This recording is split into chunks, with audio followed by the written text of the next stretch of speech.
If you love bye weeks before, you're going to love this new college football playoff schedule.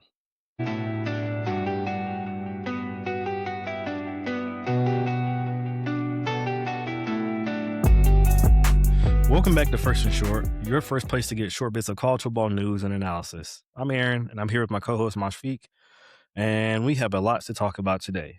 But before we get started, I do want to plug ourselves, so please subscribe. We're on Apple Podcast, Spotify, and of course YouTube. With that being said, let's talk about the agenda for today. So we got some pre-spring intel, some major announcements coming in the coaching and college football schedule. And then we got some report cards for two teams. We're going to talk about Georgia and BYU and how they performed this season. Not much else to talk about, Mash. Let's get straight into it. Yeah, for sure. Yeah. So like you said, this is pre-spring camp or anything like that, right? The powers that be within college football, they decided to go ahead and mess with the next season and ruin our moods, I think. So anyway, long story short, the season is getting longer, right? They're putting more buffer time in between each round in the playoffs. And not only that, they're avoiding Saturday like the plague. I'm gonna mention a few games to you, Aaron. Only one game falls on a Saturday, which I don't know if you knew this, but in the fall, college football is played on Saturdays. So hear this out. So this is for the 26-27 season. This upcoming fall season, the CFP quarterfinals will now be played Wednesday, December 30th. That's the Fiesta Bowl. And then we're going to go ahead and just skip New Year's Eve because, of course, the NFL plays that Thursday. So we don't want to mess with that. On January 1st, we're going to have the Cotton Bowl, the Chick-fil-A Peach Bowl, and the Rose Bowl. And that's on a Friday. And then the semifinals, oh, by the way, you have to wait 2 weeks to watch that. That's going to be January 14th, my birthday, by the way, the Orange Bowl. And then the next day is the Sugar Bowl, which I think those fall on a Thursday and Friday. And then the national title game will be on the 25th, I think, or something like that. So like another 10 days. So it's just, right now, we're filming this on Thursday, February 5th. It's almost Valentine's Day. In a couple of years, the game will be played on Valentine's Day. I think that's kind of sick. And then 2027, 2028, similar deal. Like December 31st, they're going to play a game. Then January 1st, and then the semifinals are going to be played January 13th, and then the 14th. So like 2 weeks later, and then another 10 days for the national title. I don't like it. Aaron, you played football. Do you think this much space in between games is helpful? Absolutely not. I mean, like it kind of, it feeds into the issue even more of what we've seen in this expanded playoff format for the past couple of years. Teams who have that bye in the second round, they struggle so much just because I hate to say it, but there's no such thing as getting polished. Everybody seems to rust in this round, right?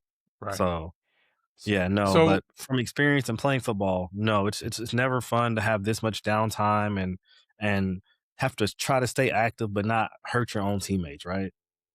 So if it's not helpful for the players, it's not helpful for the coaches, it's not helpful for these football programs, that only leaves other people who are not playing football, like the lawyers and the agents and the people who are running the industry of college football. It only makes sense that they're somehow profiting from all this, and it only helps them and not necessarily the fans and not necessarily the players who are playing the game. That's my thought. Curious to hear any additional thoughts that you have. Yeah. Obviously, it was a ploy to, ensure viewership was at an all-time high for the years to come. College football, they just seem very, I guess, scared of the NFL, right? Just kind of moving around the schedule instead of trying to fix the internal issues that we saw in the playoffs this year. Yeah.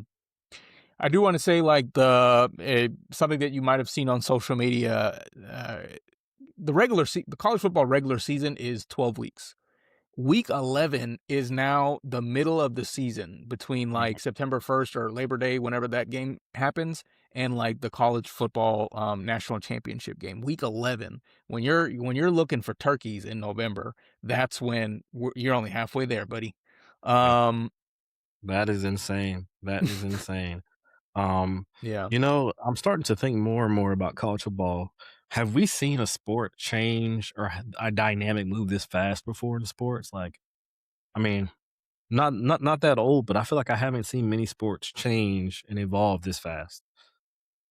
I mean, there's sports I don't watch. Mhm. Boxing, NASCAR, Fair, maybe fair. those have. And if, as far as I know, those sports have declined in viewership. Mhm. Maybe because they did make a lot of changes, too many changes too fast. I don't know. College football, I mean, we see the viewerships, they continue to rise, whatever. Um, but it doesn't feel the same. But Yeah. we continue to watch, right? And we continue to make podcasts and that sort of thing. So I don't know. We can complain about it. We can be the old man yelling at the clouds, but I'm still tuning in.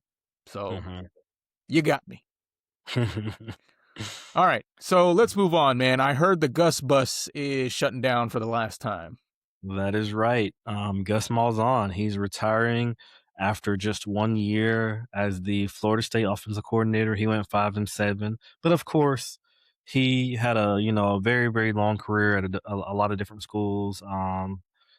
He's the one of the ACC statistical kings in a certain statistic. So under Gus, the FSU led the ACC in total offense with 472 yards per game and rushing offense with 218 yards per game.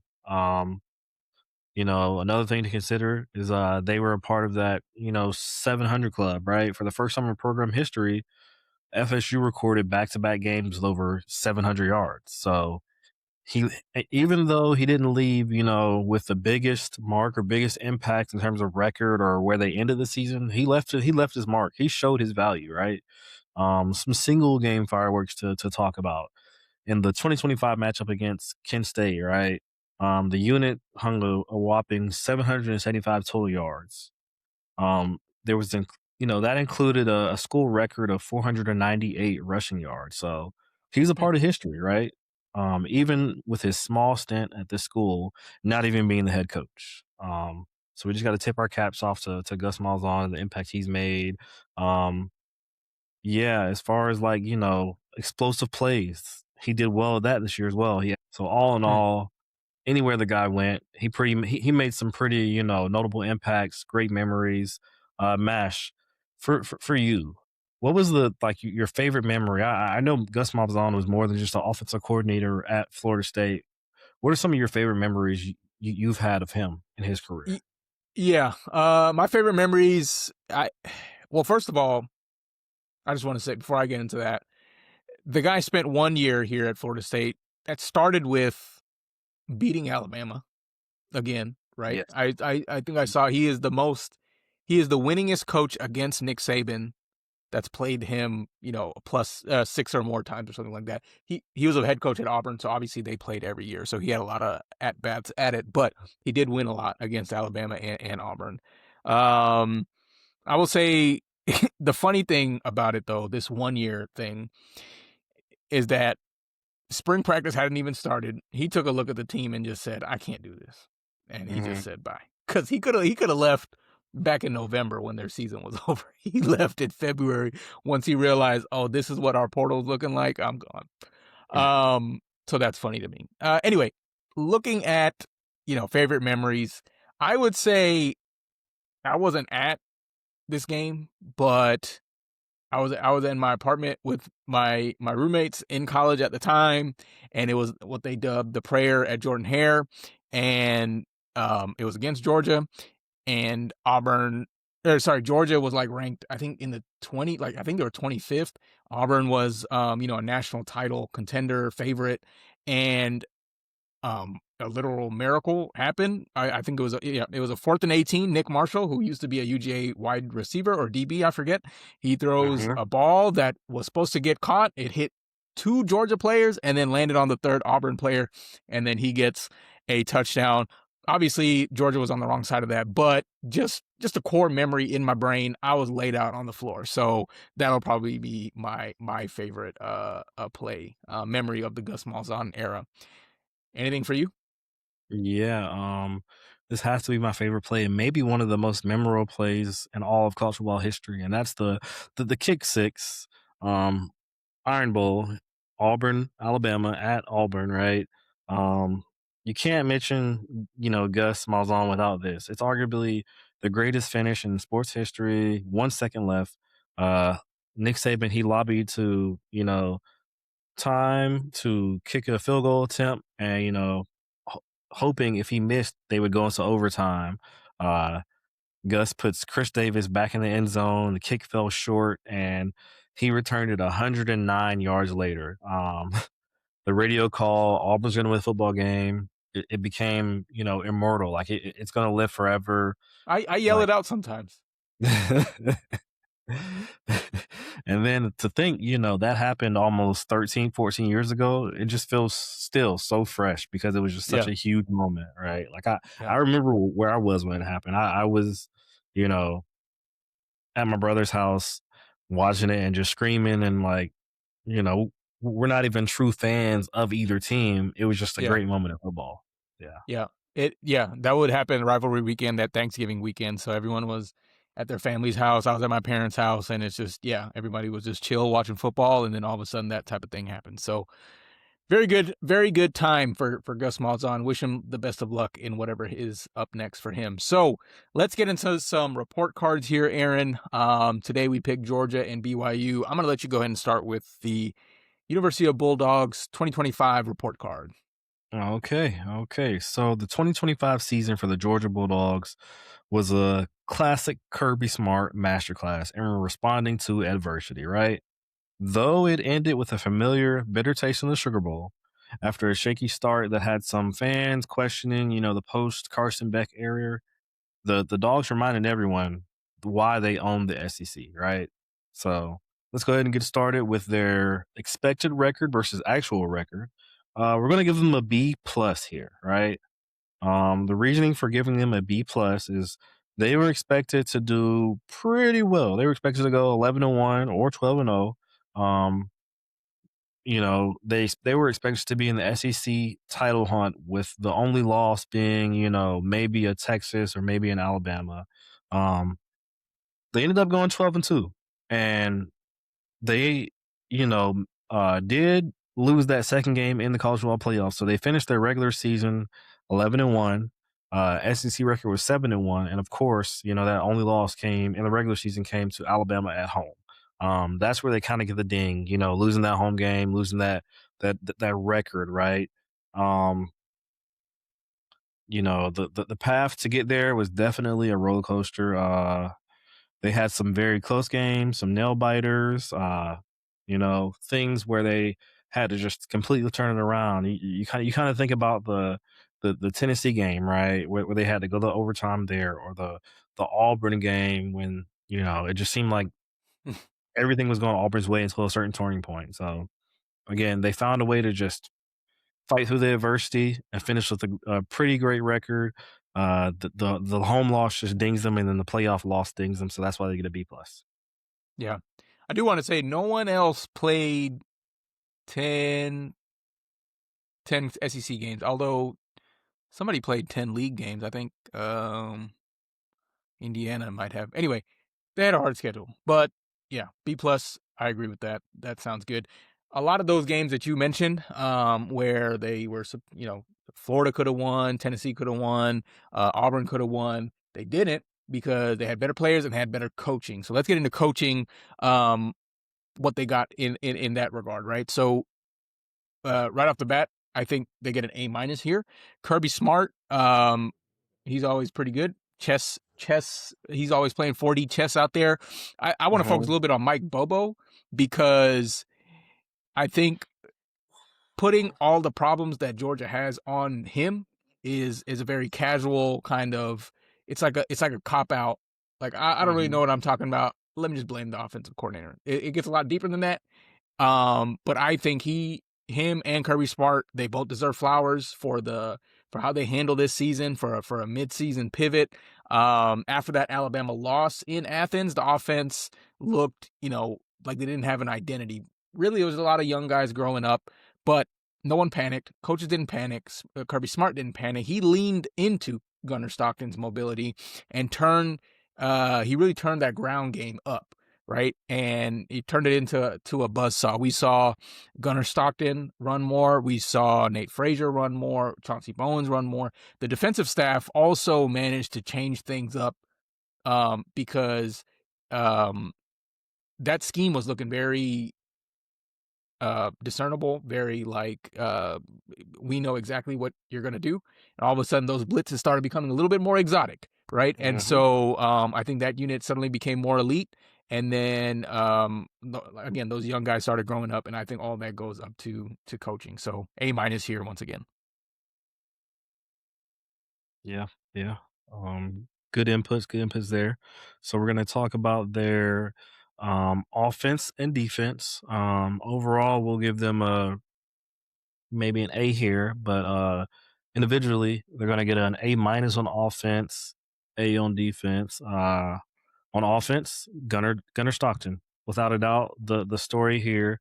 While he had the lowest average depth of target among college football playoff quarterbacks, he was incredibly efficient. Right, he became a red zone monster, scoring TDs on 77.6 of those trips. That's fourth in the nation. Anytime that he couldn't necessarily get the ball there passing, he would run it in. And then again, you mentioned Nate Frazier. He took over as the cowbell back. Ended up with 947 yards on the season. He'll be back next year, so they'll be really happy to have him. On defense, right? You mentioned how they had to really turn that thing around midseason. They were a brick wall against the run. So run defense was never really the problem. They only allowed 81.5 yards per game. And then they held a high flying, Texas offense that found their rhythm towards the end of the season to just 10 points, right? The only F on the grade sheet that was,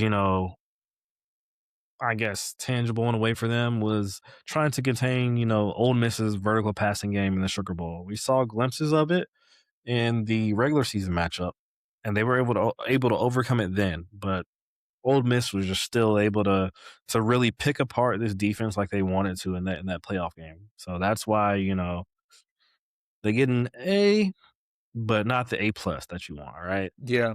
Mhm. I'll keep the A here. I was thinking more in the B range for the defense, just because how soft they were on the you pass the ball, somebody's catching it.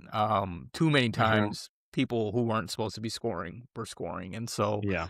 yeah, I could tell that running rush defense was definitely a priority for them, but that opened up too much on the backside. So personally, I'll give it a B, but we'll keep it an A here for now.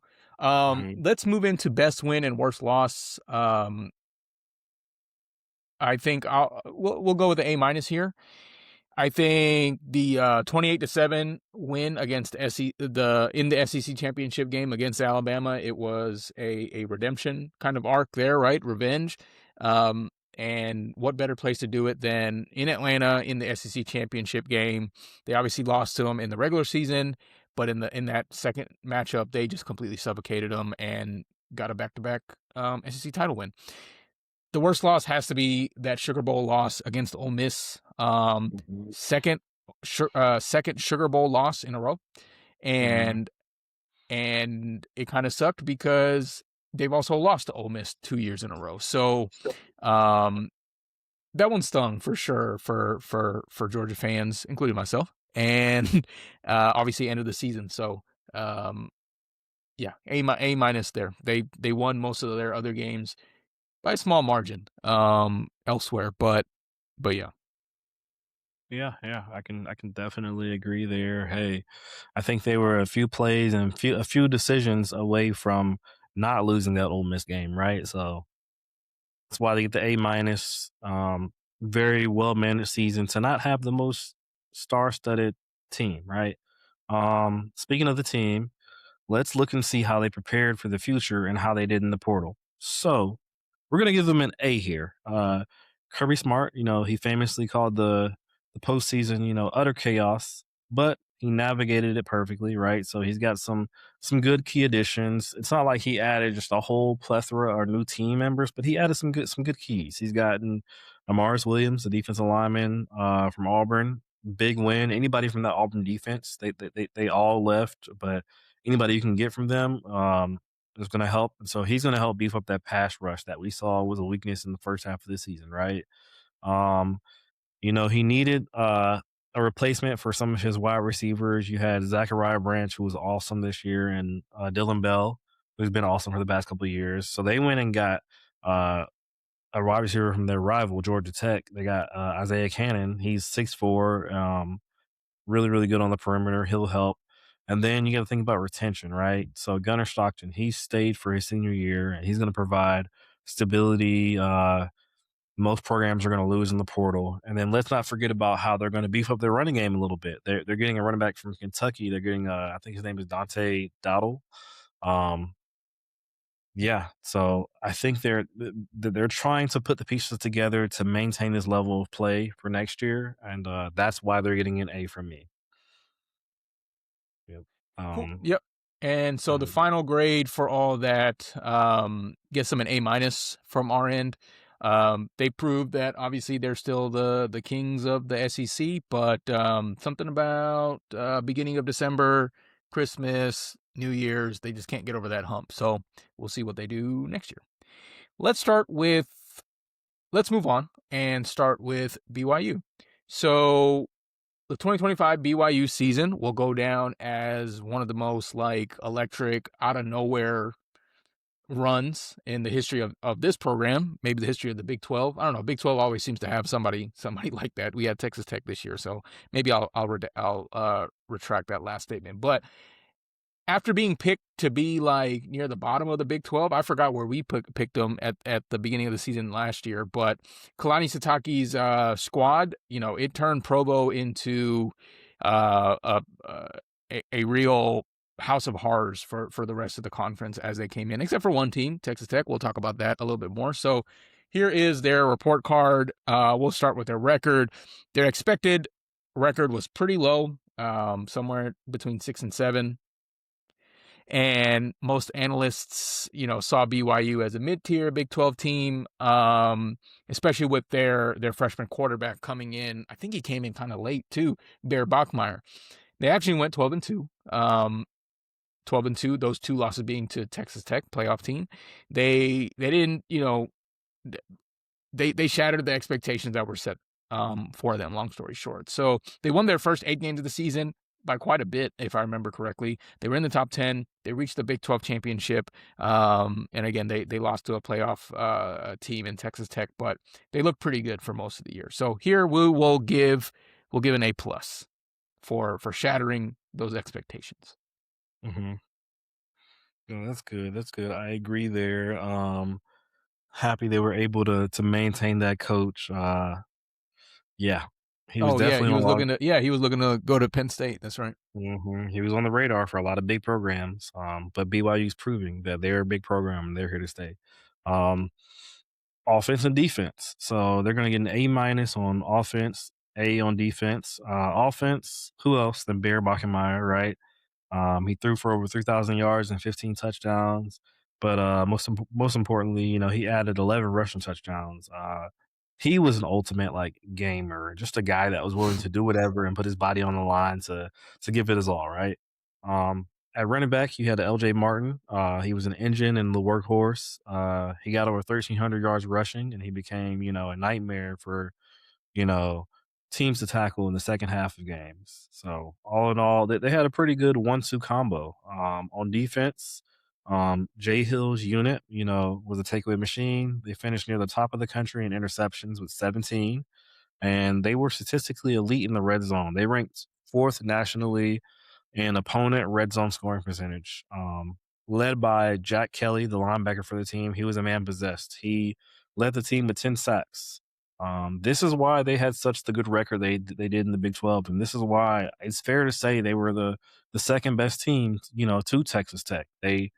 That was their only pitfall was losing those games against them. Mm-hmm. Mm-hmm. Yeah. Yep, sounds good. let's talk about some of those wins and losses, right? So their best win was that 24-21 win against Utah, which, is the Holy War in a game where, massive Big 12 implications. They snapped their home drought, win drought against the Utes in front of a record-breaking crowd. And yeah, I don't think they've beaten Utah in quite a long time. So that was huge for them.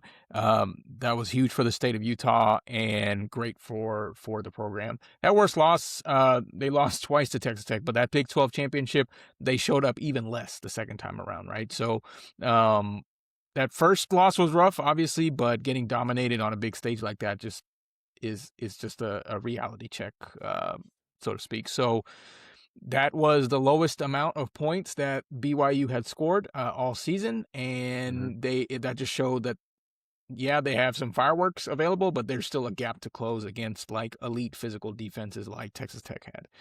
A lot of people were like, "Oh, why is BYU and not in the playoffs?" Well, here's your case in point. They probably didn't belong there. But yeah, Absolutely. best win, worst loss. We're gonna give that a B. Yeah, yeah. You talk about gaps and steps they need to take to get to the next level. That's not even the national championship stage level, right? Because you saw Texas Texas Tech Tech go from scores 0. 0 against Oregon, right? And then we saw what happened with Oregon and Indiana. So it's just like the levels of eliteness there are in college football now is insane, right? Yeah. It's there's really different steps and levels to this. Moving on, so they still had a great year. Now it's like, how do you prepare for the future? How do you make sure the portal was what you needed to stay at this level next year or get better? Um, with that, I'll have to say, the future is bright, but there's work to do. We're gonna give them a B plus.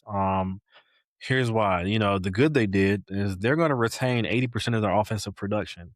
So Bachmeyer, the freshman, hey, he's got a while, and I don't think he's going to go in the portal for any other team. I think he seems to be a pretty, I'm here to do what I can for the team type of guy. And they're going to keep LJ Martin, the running back. Um, they've also added, power forward secondary help that might, mitigate the loss of veteran defensive backs. The challenge here is their defensive coordinator, Jay Hill, has departed for Michigan. He's going to leave a massive hole in the staff. And, replacing his scheme and leadership, that will definitely be the biggest hurdle for 2026. One strategy move that they've done is they brought back Gary Anderson as an analyst. He's going to provide some veteran war room presence to help the new defensive staff transition. So yeah, all in all, they get a B plus for portal and preparing for the future. Okay. Yep. And that final grade, we'll equate that out to an A minus there. So they have the capability of possibly winning the Big 12. They just need to take that one extra step. Um, we'll see with Bachmeyer coming back. That they might be able to do it. So yeah, that's everything that we had for today's episode. We appreciate you guys watching, tuning in. Our last episode was one of the most watched episodes that we've had on this channel, so appreciate you for that. Continue to watch, continue to subscribe and share, and we'll see you guys on the next episode. Thank you very much.